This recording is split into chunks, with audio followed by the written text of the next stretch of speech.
मैं सोचता हूं न आए तो अच्छा है, आने नहीं देना ये हम सबके हाथ में है। और भगवान से प्रार्थना करता हूं, हम बहुत झगड़े हैं, बहुत लड़े हैं, बहुत परेशानी सहन की है, लेकिन इस भारत माता की कृपा से भारत में या पूरी दुनिया से ओमिक्रॉन नहीं आना चाहिए, ये मैं प्रार्थना भारत माता के पास कर रहा हूं। लेकिन फिर एक बार मैं अभिनंदन करूंगा कि देश के सारे देशवासियों ने, भारत देश पे या पूरी दुनिया में जो कोरोना का आक्रमण हो रहा था, कोरोना जैसी एक महामारी आई थी, उस महामारी में लड़ने के लिए पूरा देश अपने, चाहे पक्ष कोई भी हो, संगठन कोई भी हो, पार्टी कोई भी हो, आदरणीय प्रधानमंत्री जी के साथ एक साथ खड़े हुए, चाहे उन्होंने शुरुआत की दिया जलाने का उपक्रम हो, थाली बजाने का उपक्रम हो, या अन्य बाकी के सारे वैक्सीन का उपक्रम हो, इस सारे उपक्रम में पूरे देशवासियों ने प्रधानमंत्री जी को सहायता दी है,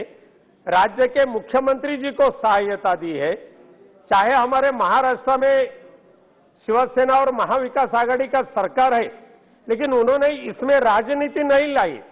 माननीय मुख्यमंत्री उद्धव जी ठाकरे जी ने, प्रधानमंत्री नरेंद्र मोदी जी ने जब जब मीटिंग ली, जब जब बैठक की, जो जो सूचना की, इसमें पूरी तरह से महाराष्ट्र के पास जो शासन है, उन्होंने प्रधानमंत्री जी की आज्ञा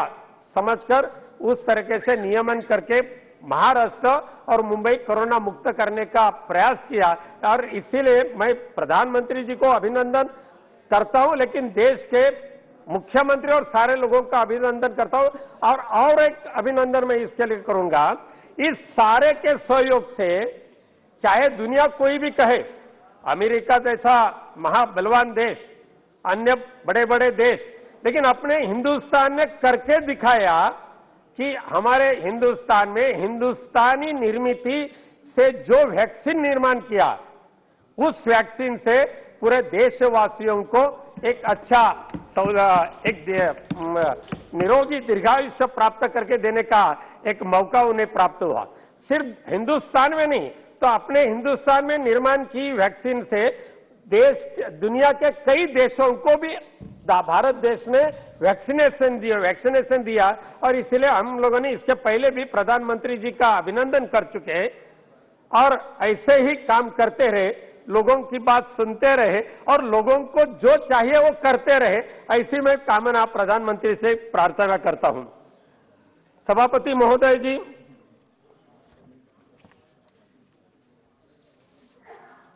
मुंबई, महाराष्ट्र, पूरे देश,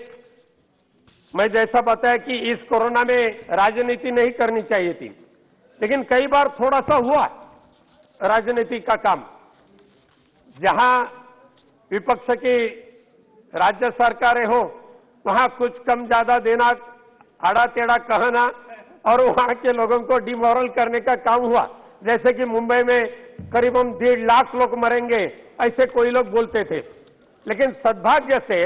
महाराष्ट्र के मुख्यमंत्री उद्धव जी ठाकरे जी के नेतृत्व में वहां के स्वास्थ्य मंत्री राजेश टोपे जी ने प्रधानमंत्री नरेंद्र मोदी जी के आदेश से जो काम किया महाराष्ट्र में और मुंबई में, इसीलिए मुंबई जैसे बड़े शहरों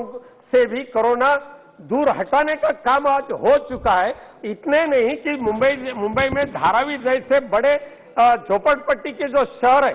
सबको चिंता थी कि धारावी का क्या होगा, मुंबई के झोपड़पट्टी का क्या होगा। लेकिन यहाँ धारावी के हमारे सांसद राहुल शेवाले जी है, उन्होंने भी, वो बताएंगे, वो भी इसके ऊपर विचार अपने व्यक्त करने वाले। लेकिन धारावी जैसे बड़ी झुगी झोपड़पट्टी के बस्ती में भी मुंबई महानगर पालिका के माध्यम से और वहां के सारे कोरोना योद्धा, सामाजिक संस्था, लोक प्रतिनिधि, सारे राजनीतिक दल, इन्होंने सारे लोगों ने इकट्ठा आकर एक चैलेंज एक्सेप्ट किया और पूरे दुनिया को दिखाया, अगर आपको कोरोना से मुक्ति चाहिए तो धारावी पैटर्न का अमल करें, और दिखाया। और धारावी आज कोरोना मुक्त हो चुकी है। मैं फिर एक बार आदरणीय प्रधानमंत्री जी से विनंती तो हम लोग बार बार करते थे, लेकिन प्रधानमंत्री उस वक्त भी चाहे स्वास्थ्य मंत्री हो, स्वास्थ्य सेक्रेटरी हो, बार बार इसके ऊपर निर्देश देते थे, मदद करने के लिए कुछ गाइडलाइन देते थे। और जो केंद्र सरकार के माध्यम से जिसकी मदद करने के लिए जाने वाले थे उसके बारे में बोल रहे थे। मैं उस वक्त केंद्रीय स्वास्थ्य मंत्री मनसुख मांडविया जी ने भी हमें सभी सारे सांसदों को एक खत लिखा था और उसमें उन्होंने लिखा था कि केंद्र सरकार के माध्यम से कई मदद राज्य सरकारों को करने वाले हैं, उसका ब्यौरा इस पत्र में दिया था। और उसमें लिखा था ventilators, drugs, medical oxygen, oxygen cylinder, PSA plant, etc सब था। लेकिन क्या हो गया सभापति महोदय, दुर्भाग्य से मैं कहना चाहता हूं कि टीका टिप्पणी नहीं, जो लेकिन असलियत है वो कई चीजें इस चर्चा के माध्यम से, आपके माध्यम से सम्माननीय मंत्री जी के जानकारी में लाने का कर्तव्य हमें निभाना ही पड़ेगा। इसके लिए उस वक्त पीएम केयर फंड के माध्यम से कोरोना के कार्यकाल में कई मदद की गई, लेकिन उसमें भारी मात्रा की आवश्यकता थी पीएसए प्लांट, वेंटिलेटर्स, ड्रग्स और बाकी की जो मदद करने की आवश्यकता थी। लेकिन सभापति महोदय, मैं आपको आपके जानकारी के लिए बताना चाहता हूं कि उस वक्त जो कोरोना के कार्यकाल में पीएम केयर फंड से जो वेंटिलेटर दे चुके थे, जो पीएसए प्लांट देने की व्यवस्था हुई थी, दुर्भाग्य से मुझे कहना पड़ रहा है कि पीएम केयर के माध्यम से जो वेंटिलेटर दिए गए थे उसमें से 60% वेंटिलेटर आज भी काम में नहीं है, आज भी नहीं है। और ये मंत्री जी को उसकी जानकारी होनी चाहिए कि मंत्री जी का या प्रधानमंत्री जी का उसमें कोई कसूर नहीं है, उसमें गलती नहीं है। लेकिन जिस एजेंसी को ये काम दिया था उन्होंने पैसा लिया, लेकिन थर्ड क्वालिटी के वेंटिलेटर वहां सप्लाई किए और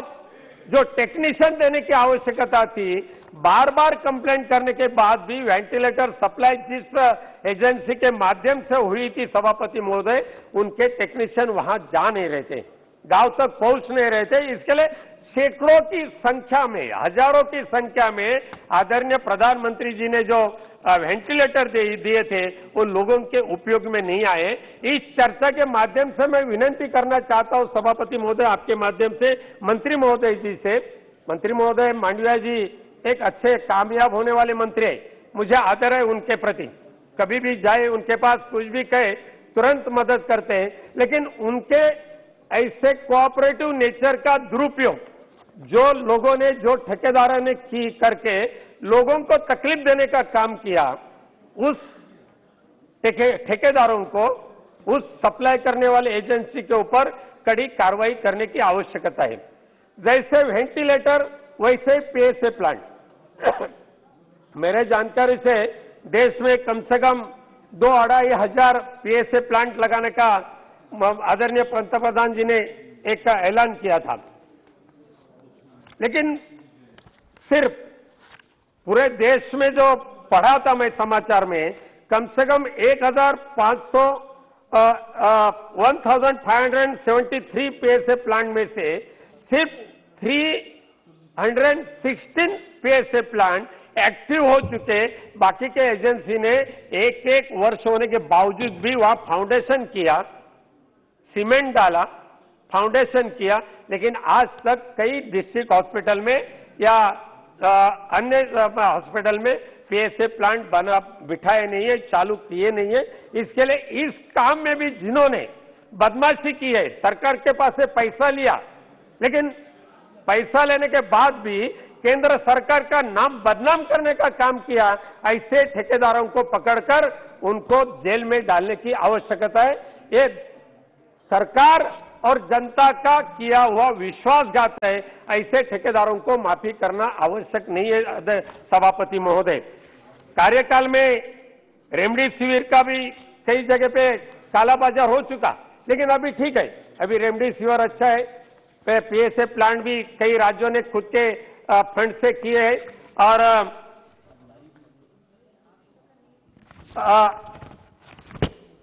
बाकी की जो हॉस्पिटल्स है वो भी जम्बो हॉस्पिटल भी कई राज्यों ने अच्छी तरह से निर्माण की, खास करके मुंबई में आप देखें तो एनएसए प्लांट, हमारे seven hill hospital, Bandra Kurla complex या महालक्ष्मी, ये सारे अगर कोविड हॉस्पिटल आपने अगर देखे होंगे सभापति महोदय, तो इस कोरोना ने भी हमारे सामने जो चैलेंज खड़े किए थे उस चैलेंज को निभाने का काम केंद्र और राज्य सरकार से अच्छी तरह से हुआ। इसीलिए आज जिस चाइना में, जिस चीन से ये कोरोना का फैला हुआ ऐसा कहा जा रहा है, उस चीन में आज भी कोरोना बसा हुआ है, लेकिन भारत देश से आज कोरोना हद्दपार हो रहा है, तड़ीपार हो रहा है और कोरोना मुक्त देश निर्माण करने का काम हो रहा है। लेकिन और कई समस्या उसके बावजूद निर्माण हो चुकी है। कोरोना ने जैसा चैलेंज हमारे सामने खड़ा किया देश के सामने, कई मरी हुई एजेंसी फिर एक बार काम में चालू हो गई, डिस्ट्रिक्ट हॉस्पिटल भी अप टू डेट एक्टिव होने लगा और लोगों को, मरीजों को अच्छी तरह से ट्रीटमेंट होने लगी। और सद्भाग्य से कोरोना आने के बाद बाकी के जो डिसीज थे, बाकी के जो अन्य कई इलाज यानी रोग निर्माण हो रहे थे, उनको साइड ट्रैक कर दिया और कोरोना ने उसके ऊपर सारा इलाज निर्माण किया। अपने डॉक्टरों ने भी कई जगह पे अच्छा ट्रीटमेंट देना शुरू किया। लेकिन कोरोना कार्यकाल का दुरुपयोग करने का काम भी कई प्राइवेट अस्पताल ने किया। सभापति महोदय, आप भी जानते हैं, ग्रामीण इलाके से सभापति महोदय आप आते, आपको भी मालूम है, पहले टर्म में कोरोना से सारे के सारे निजी डॉक्टर्स भाग रहे थे, लेकिन दूसरी टर्म में सेकंड वायरस जब आया कोरोना में, तो सारे डॉक्टर्स लोगों ने अपना दुकान खोल के बैठे। इंश्योरेंस कंपनी एक तरफ और डॉक्टर्स दूसरी तरफ, दोनों के मिली भगत से जब डॉक्टर अस्पताल में जब मरीज जाता था कोरोना का, तो पहले डॉक्टर पूछते थे आपका इंश्योरेंस